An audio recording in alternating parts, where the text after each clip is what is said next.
Ladies and gentlemen, good day and welcome to Lux Industries Limited Q1 FY22 earnings conference call.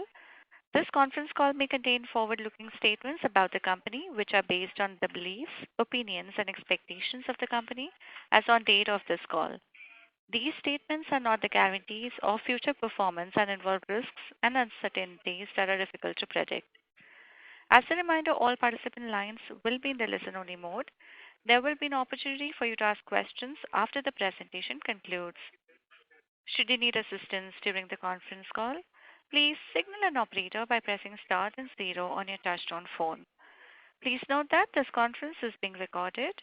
I now hand the conference over to Mr. Saket Todi, Executive Director from Lux Industries Limited. Thank you, and over to you, sir. Good evening, and thank you everyone for joining for the earnings conference call for the quarter ended 30th June 2021. Along with me, I have Mr. Udit Todi, Executive Director, our CFO, Saurabh Kumar Bhudolia, and SGA, our Investor Relation Advisors. I hope you have received our quarterly results and investor presentation by now. For those who have not, you can view them on our website. I hope you and your family are keeping safe amid the ongoing COVID-19 wave. And I'm happy to share that despite facing a challenging environmental caused by the second wave of COVID-19 pandemic, our company has delivered robust revenue growth of 32% in Q1 FY22. We at Lux Industries have been proactive to understand the significance of the guidelines issued by the authorities, and have adhered to all the necessary COVID-19 protocols. During this challenging situation, we at Lux have extended all possible support to all our employees and have rolled out mass vaccination drive for them, their family members, as well as the people residing in the nearby areas of our manufacturing units. We always emphasized on health and well-being of our employees, including their family members, and this vaccination drive will create a safe and healthy working environment for all our stakeholders. In the current quarter of COVID-19, the curve is flattening and we are operating at our optimum capacity and have started our regular manufacturing activities. Given the recovery of the economy in Q2 FY22, the resilient industry growth over the last few quarters, better availability of vaccines and declining cases, we're optimistic of the upward trajectory to continue and expect a further revival of demand and consumption in the economy. Now coming to our performance for the quarter ended 30th June 2021, we are pleased to report a resilient performance that was mainly driven by the increased consumption of our products in the semi-urban and the rural market, where we have a strong presence. In addition, we are witnessing a structural shift of consumer preference in the use of the innovative products from unorganized sector to the organized sector, and sustained traction for a mid-premium and premium categories. We have also been seeing the positive momentum in our online and export segment. For Q1 FY22, we witnessed healthy revenue growth from our economy segment, which registered a growth of 32% and stood at rupees 421 crores as compared to rupees 319 crores in Q1 FY21. This was led by approximately 9% growth in volumes, while the ASP saw a growth of 24%, which was well above the industry average. We have also been able to increase our share of pie, where Lux enjoys approximately 15% of the market share in the organized men innerwear category. We at Lux have been catering to a large part of consumption basket and have products pricing ranging from rupees 24 to rupees 1790. Our mid-premium segment registered a growth of 30%, and the volume growth here was at 12%, where the ASP growth was 20%. In our premium category, the growth registered is at 136%. We expect a revenue share of rupees 500 crores from a premium wear category by FY25. For the first quarter, our advertising expense stood at rupees 26 crores, which is approximately 6% of our Q1 revenue.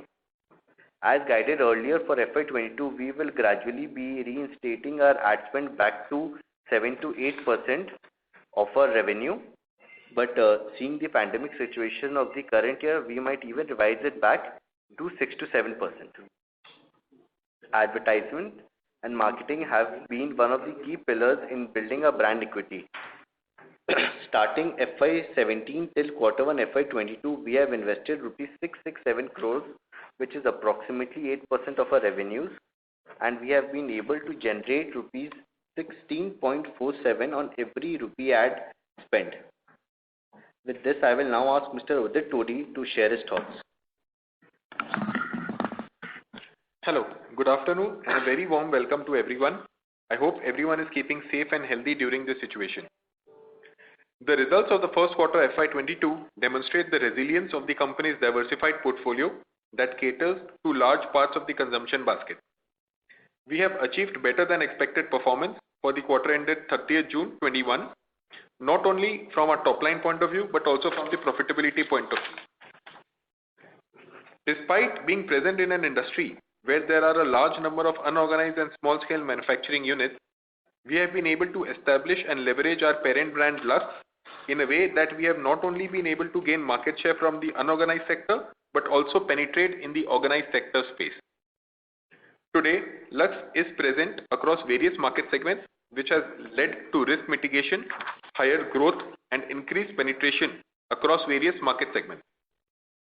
We also have plans to explore categories like women's innerwear, women's athleisure, t-shirts, pajamas, track pants, etc. The merged entity will not only provide us greater financial agility but also help us gear for the next leg of growth.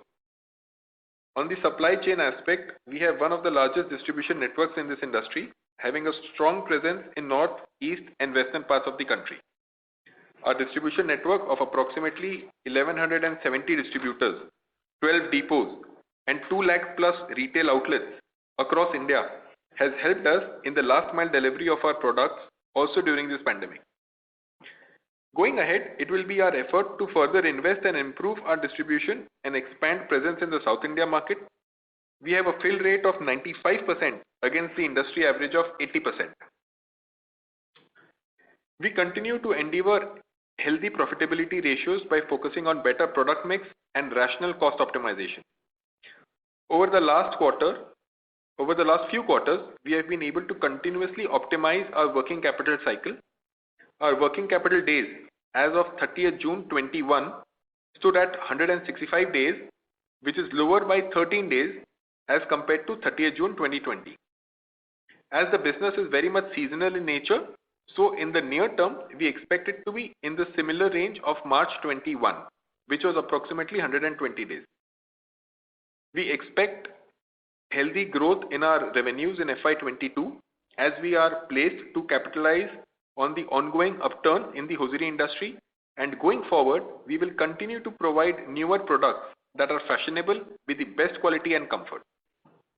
With this, I would now request Mr. Bhudolia to take you through the financial performance.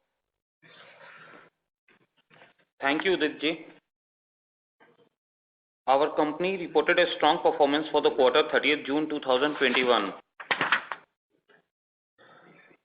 Our revenues for Q1 FY22 stood at rupees 421.09 crore versus rupees 319.25 crores, registering a stellar growth of 32%. Contribution from premium brands stood at rupees 57 crores, while mid-premium and economic category contributed a revenue of rupees 195 crores and rupees 165 crores respectively. Our well-thought business acumen has helped us deliver consistent profitability and margins without compromising on our growth. Our EBITDA for the quarter stood at rupees around 91 crore as compared to rupees 57 crore in Q1 FY21, a strong growth of 59%. Our EBITDA margin have shown a significant improvement of 373 basis points, which stood at 21.6%.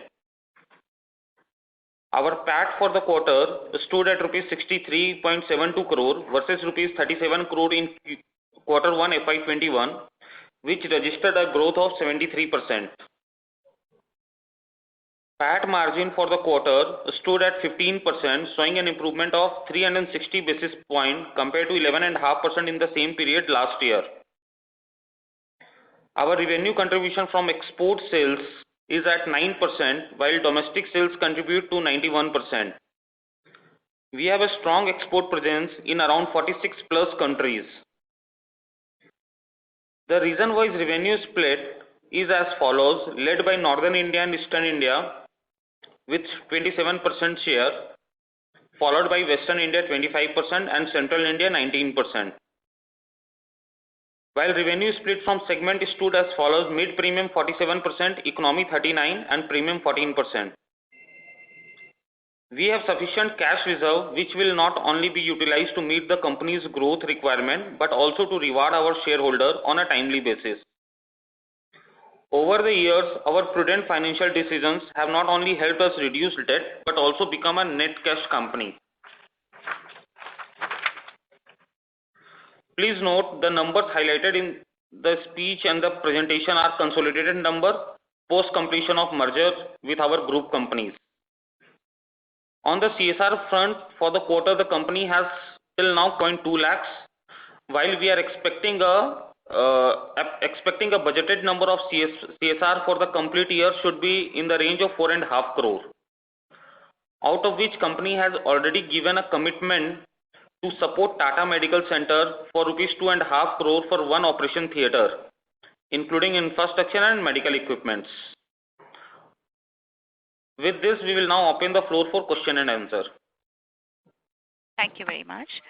We will now begin the question and answer session. Anyone who wishes to ask a question may press star and 1 on their touchtone telephone. If you wish to withdraw yourself from the question queue, you may press star and 2. Participants are requested to use handsets while asking a question.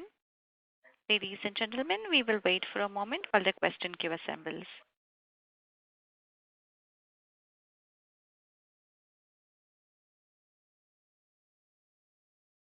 The first question is from the line of Shalini Gupta from Ashika Securities. Please go ahead. Yeah, good afternoon, everybody. Sir, I had a couple of questions. One is I believe GenX is your main athleisure brand, and that is a 21 crore brand in the quarter. So, I mean, if you could just say what has been the growth in the brand in GenX, and therefore athleisure. So see, our athleisure is not only GenX. In our mass menswear category, GenX has a major part in the men's athleisure wear. Then in our women's wear, we supply athleisure to the brand Lyra, and in our men's premium wear, we supply athleisure in the brand On. So there are 3 brands. So we do not have at present the athleisure-wise breakup of all the 3 brands constituted together. But yes, we are seeing a very good traction in athleisure wear, and the overall growth in athleisure is above the average growth rate of the company. Okay. And sir, my second question is that in premium category, Lux Premium is a 38 crore, and I think that is almost entirely exported. So, I mean, net of that, we have a very small premium portfolio, as in, like for the quarter, it would be 20 crores. So, we have been targeting the premium category for a fairly long period of time. As in, we have been saying that is going to be of course a focus area for us. But are you satisfied with the kind of figures that you are seeing? As in a premium product of 20 crores in the quarter versus your overall sales figure? Shalini, let's allow us to split the question in 2 different parts. You were right that we were having only 3 brands, One8, On and Lux Premium, which is nothing but mainly the export business what we do have. These 3 brands constitute put together giving me a premium category. So the idea over here is like One8 and On, both are very much a growing brand, and definitely company is looking for that in the near future, both the brands will become a 3-digit number. On is almost reached to 80 to 90 crore, and we are very much sure that over a period of 2 to 3 years, it will become around 150 crore brand. But apart from this category, as this categorization has been done, this is by keeping in the mind that what kind of customer we are going to service the product. But in case we bifurcate the brand basis my margin structure, then around 5 brands, which is a very high potential margin driver, which is on 18 Lux Premium, On, Inferno and Lyra. So this will become a kind of my margin driver brand falls under the premium category. So if you'll refer my slide number 9, then it will give you a realistic picture that apart from the customer servicing, if we are going with the margin structure, then out of total 10 brands, out of 10 brands, 5 brands are coming under premium, balance 5 are coming mid premium and the economy. Okay. Sir, can you just repeat the names of brands? One is Lyra. Sorry, your voice is breaking in between. Okay. Sir. It's clearly mentioned on slide number 9. You can just have a look at slide 9 and it will be quite visible to you. Okay. And sir, my other question was that so like we are seeing am I clear now? Hello. You're clear. Okay. So my question was that we are seeing a lot of growth coming to us from the unorganized sector, and which I would assume is because of the unorganized sector facing a lot of liquidity problems due to COVID. But now, for how long do you expect this kind of growth to continue? Because I think probably in the next 4 or 5 months, the liquidity issues for the unorganized sector are going to ease. So if you could just share your thoughts on this. So see, there are two things. One is the demand in the rural market, and the other thing is the liquidity issue. So regarding the demand, as we are seeing, the demand is pretty much stable in the rural market, but now the production or the supply or the service from the unorganized sector due to COVID is not being taken place properly, due to which the whole demand is being shifted to the organized sector who can supply the product in the pandemic time of COVID. So that is why we are seeing a very good traction in the rural market, where we are seeing the shift going from the unorganized sector to the organized sector. Now coming to the liquidity issue, yes, there is a liquidity issue in the rural market, and in the next 4 to 5 months it is assumed that it will ease out very well. But as we are seeing, as our brand is being demanded in the unorganized, in the rural market, the first payment from our retailers to the distributors or from the distributors to the company is coming to us. So we aren't facing as much liquidity or payment issues from our dealers and distributors might be with our peers. But yes, there is a liquidity issue which will get solved in the next few months. Okay. And sir, my last question, sorry. Come back in the queue, please. Yeah. All right. Okay. Yeah. Thank you.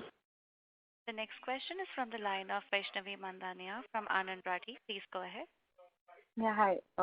So basically, can you provide us with the breakup of the gross margin expansion between, the reason for why the gross margin expansion was so high in this quarter? So there are multiple reasons associated to it. First thing is definitely there is a change in the mix. So if you see, my high margin portfolio from the number perspective has grown from with a growth rate of around 136%. So that is the prima facie is one of the reason which is contributing me the higher rate of the gross margin. Second is the price hike. Between last year, this year, around 2 to 3 times we have already taken the price hike, and by keeping the things in mind that inventory or the raw material price is going up, we have already taken an exposure quite a bit early to stock the raw material stock in our godown. So we got a dual advantage that we got a raw material at a lower cost, vis-a-vis we have increased the price, so we were in a position to sell the goods at a higher price in the market. Okay, so what would be the split between the impact of both of these? So how much would you attribute the gross margin expansion to the change in mix versus to the price hike? So approximately, because of the mix change, there will be a increase of around 200 to 250 basis points from the mix change in the gross margin level, whereas the remaining 400 basis points would be coming from the increase in the price. Okay. Also, our other cost items, right, like the ad spends, employee expenses, other expenses, etc., were significantly higher this quarter on a YOY basis, right? So, should we expect a similar run rate going forward for the rest of the year as well? Yeah, definitely. So this quarter, like my ad expenditure is standing at around 6%, which we are expecting to continue. If you'll see my last few quarters and the year's performance, generally we carry our ad expenditure at a rate of 7 to 8%, but this year we are expecting it should continue at a 6%. So everything has been factored, and the company is very much expecting that this is the best possible cost at which company should run. Okay. And so then EBITDA margin at 20 to 21% is sustainable going forward? Yeah, definitely it is very much sustainable. Even if you see my EBITDA margin of March 21, it is in the similar line. So since last 2 quarters, I think we are very much delivering the number in the similar range, and we do expect that for coming few quarters, this number should continue in the similar range. But then if the price hikes come into the base, if we took the price hikes last year, then it's only premiumization that will drive the margins as well, right?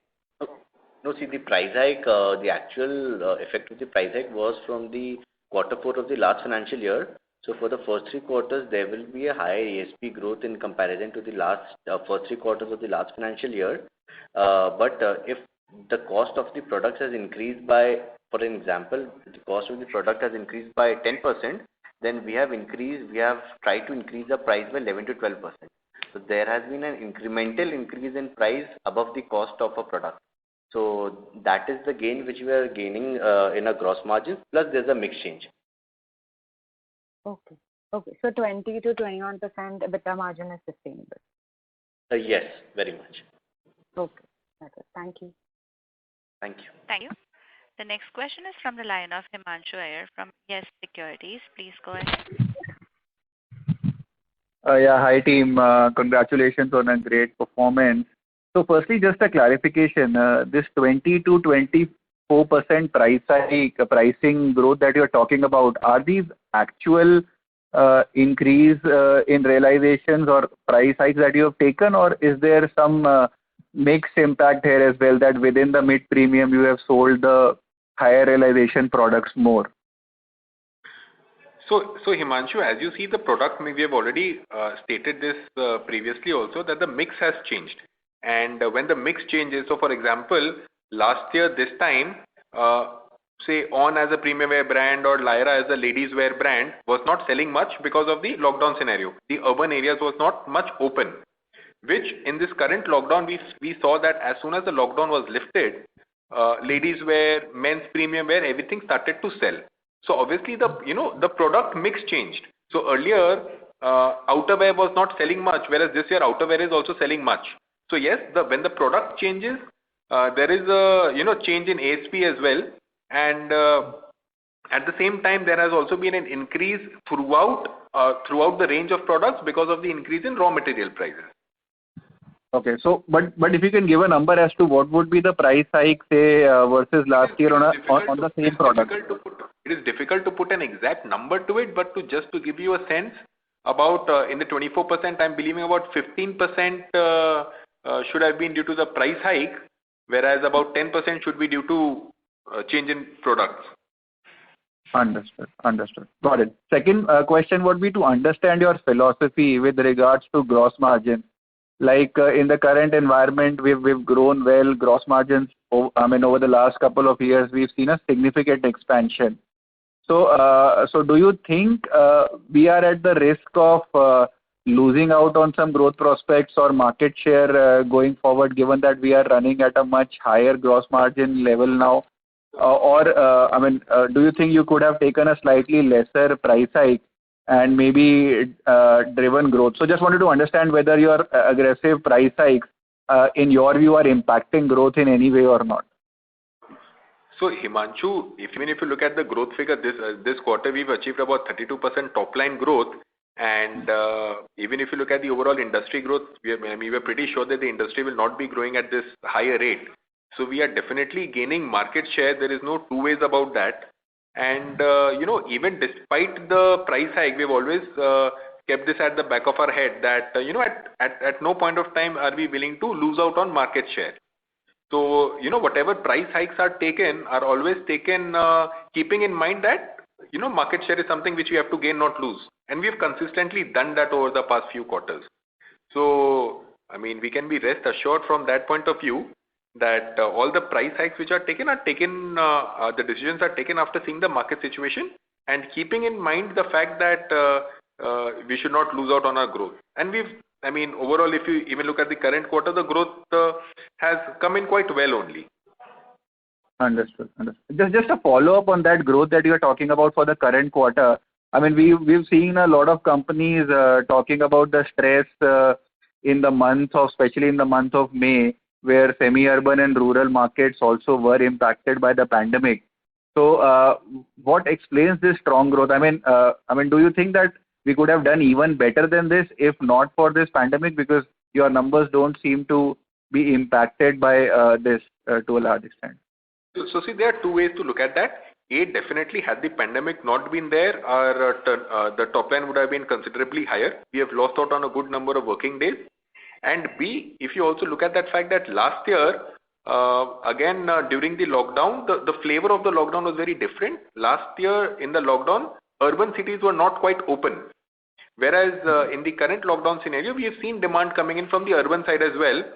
So, due to a low base effect also, in the premium wear category, if you see, there has been a kind of a low base effect, due to which you can see the significant amount of growth coming in on the premium side.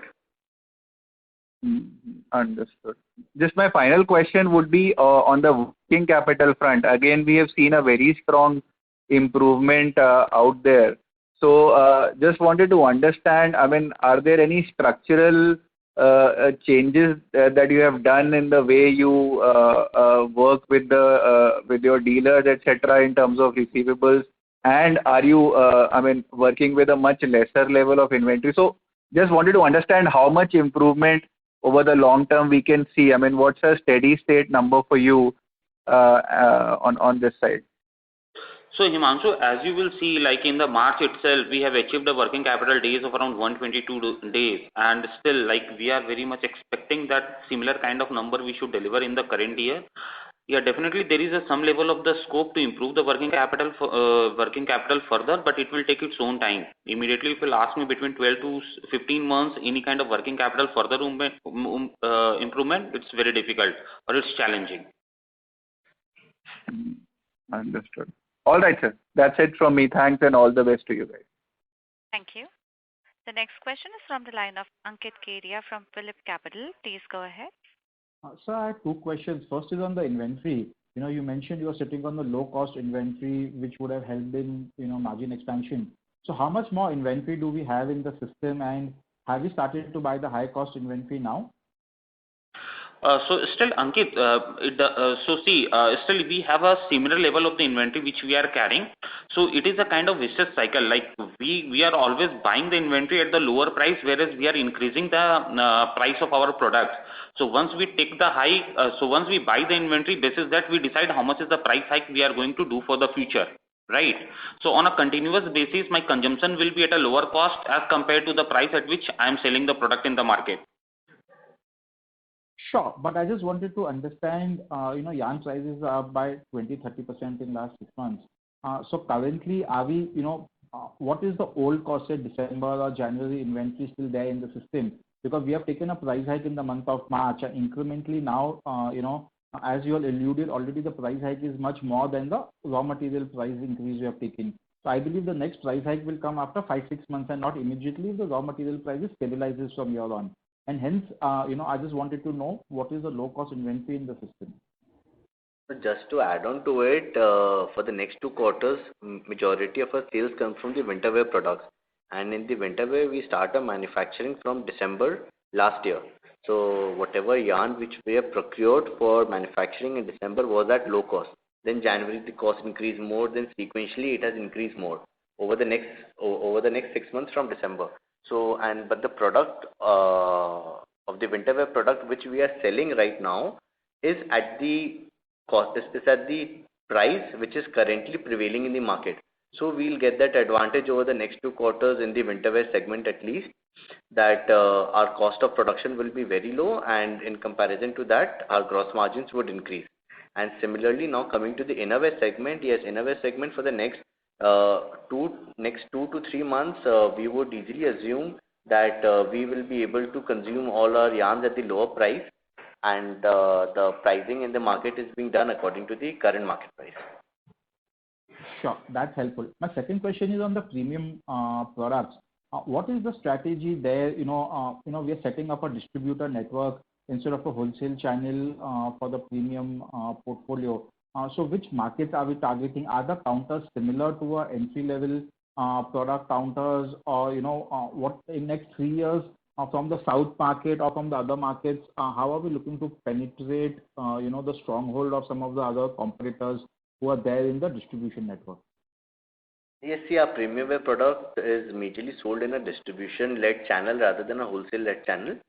So the sales team of the company is responsible for selling the goods in the market rather than the wholesalers wholesaling it.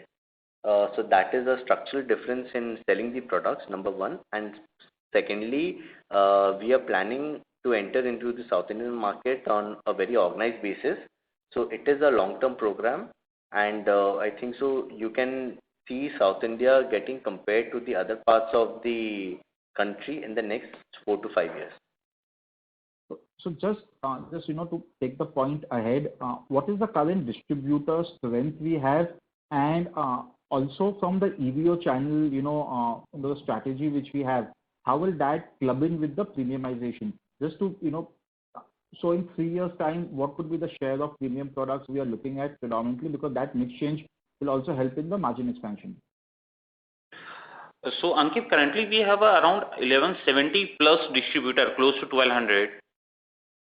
And over a period of 2 to 3 years, we are expecting that our premium segment should give us a revenue in the range of around 500 crore. Sure, that's helpful.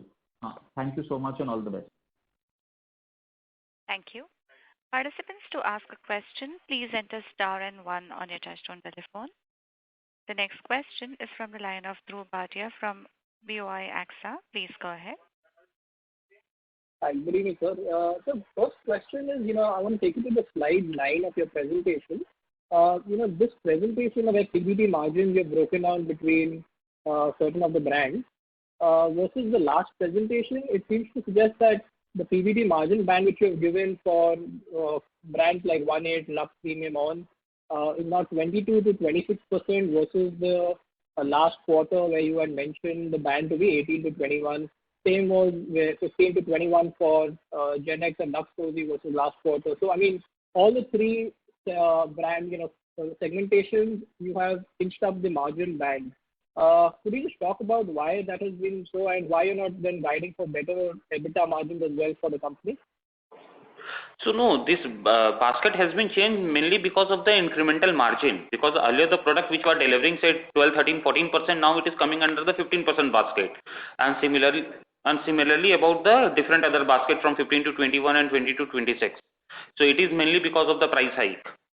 And my price hike, as just few minutes back we have explained, it is incremental as compared to my increase in the cost. But I mean, does that mean that the price hike that you've taken is more than the raw material cost increase? Yeah, definitely. This is what we are saying. Ki price hike taken as compared to my cost is quite incremental in the nature. So does that mean that the EBITDA margin, guidance which you are giving that it will be at similar 20-21% band is still a very conservative number that you are working with? No, we think this is the best possible number at which we are running the business, because the price hike what we are taking versus the goods at which we are buying our raw material, both has a difference of around 2 to 3%, and this difference we will continue for further few quarters, and the similar level of the EBITDA margin we can deliver. Okay. And my second and last question is, if I look at your mid-premium segment, last quarter the revenue was about 313 crores, this quarter 195 crores. And there's a dip of almost about 38%. Could you break up, which brand has actually degrown significantly? Because is it Lux Inferno was a part of last quarter's number, and obviously this quarter is showing 0. and hence the highest decline on a sequential basis is in the mid-premium? So see, Inferno as a product is a winter wear product, so the sales will come in quarter second and quarter third. So that is why Lux Inferno right now is standing at 0. And if I talk about the growth of each individual brand in the mid-premium category, so just to give you a flavor that because of the, as I said, because of the low base effect, you could see astounding figures. So for example, Lyra would have grown by about 180%, and Gen X has been fairly flattish because last season also we did quite a good amount of sales. Lyra has grown quite fast, and talking about Cozy has grown by about 17 to 18%. And Inferno, because it is not the season for Inferno, we do not see any figure for that. I was actually asking from a sequential point of view, what has led to a 38% dip in mid-premium segment? I'm sorry, what has led to? The mid-premium segment, if I see, the sequential decline in revenue is about 38%. So which brand has actually led to such a sharp decline in sequential numbers? So I believe you're comparing it with the March quarter numbers. That's correct. Yeah, so you also have to take into account two factors. One is the seasonality of the business, and second of all, the March quarter was a complete quarter where we got full 90 days of working. Whereas if you look at the current quarter, the number of days of working due to the lockdown scenario was about 60 to 70 days. Got it. All right. Thank you. Sure. Thank you. Participants, if you have any questions, please enter star and 1 on your touchtone telephone. The next question is from the line of Faisal Hawa from HG Hawa and Company. Please go ahead. So do we have a coherent strategy for selling through our own website or through selling through e-commerce channels, or even how are we doing it with the modern trade? And are we employing any influencers on the social media channels like Instagram and all, really promote our products? So we have just recently, off late, we have created a separate vertical for our e-commerce sales and a separate vertical for our EBO sales. So these are two separate verticals which the company has created with a separate team and a dedicated effort in that direction. So the team is already working both in the EBO direction as well as the e-com direction. E-com, we have set an internal target that in the next 3 years we'll reach a run rate of 100 crores per year ex-factory sales. I'm not talking about GMV sales. So, and given the efforts and what the team is already doing, we are pretty sure we should be able to achieve that in the next 3 years. And that will be on account of both third-party websites such as Flipkart, Myntra, and at the same time our own website. So that is a strategy which we are doing on that front. And again, modern trade again as a channel for us is a very important channel, and we are already present in the modern trade vertical as well. And that is one area which we need to scale up, which we are looking at. So have we done any special hiring, because this would require, totally different skill sets, from the traditional, management cadre, and, so are we, really, because a lot of other brands like Bewakoof.com and all are now, planning to go into extensions in innerwear and stuff, that could really, they could capture a lot of space there, So as we are speaking, like we have already done, we have already created a separate dedicated team, including a lot of new hirings as well as the combination of the old team member for the purpose of online and the EBO. So a complete team of around 12 to 15 members has been deployed, or this vertical has been created just to focus on the online and the brand outlets business for Lux. Thank you very much, sir. Thank you. Participants, if you have any questions, please enter star and 1. The next question is from the line of Jagdish Devani he's an individual investor. Please go ahead. When can we expect dividend to be declared, as you have reserved declaration in the March quarter?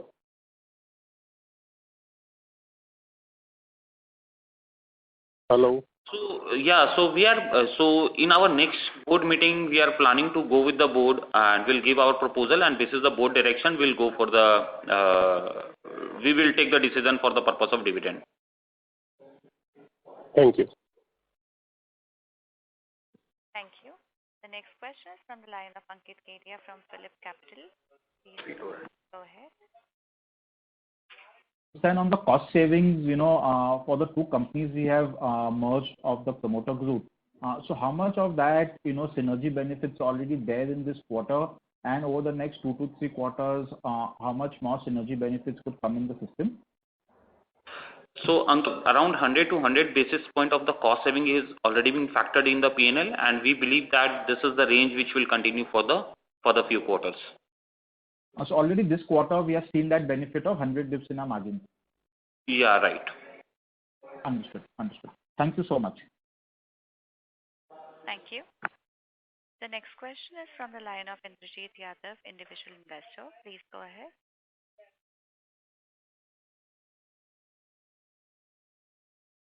Indrajit Yadav, your line has been unmuted. You may proceed with your question, please.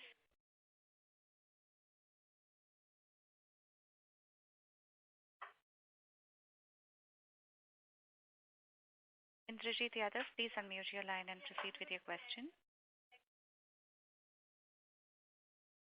As there is no response, we would request participants to enter star and 1 to ask their questions.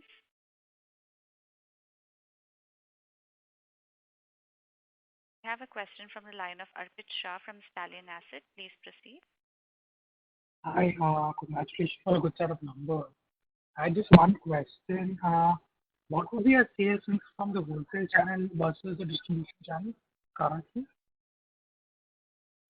Can you come again with the question? Yeah, how much would be the sales coming from distribution channel versus the wholesale channel for the company? So all our premium wear products are majorly sold in the distribution-led channel, and the semi-premium and the economy products are being sold from the wholesale-led channel. And you have any plans moving your economy products to the distribution-led channel, because that will actually unlock a lot of working capital for the company? No, actually all the 3 categories are being very specific to their selling channel, and there is no thoughts of changing the selling channel as of now. Around 120 days, that's the working capital, let's say by FY22 end. Hello. 120. Yes, the working capital was at 120 days, and we will try to improve it as much as possible. And every one of the earlier participants was commenting that we have probably like our margins will be a lot higher than what we are guiding for 21%. It could be a lot higher, even by what you have shown in your slide 9. So, sorry, you are not audible. There is a lot of disturbance from your side. Hello. Yeah, your voice is like it's not audible. Right, Mr. Shah, your voice is muffled. Would request you to connect back. Participants, if you have any questions, please enter star and 1.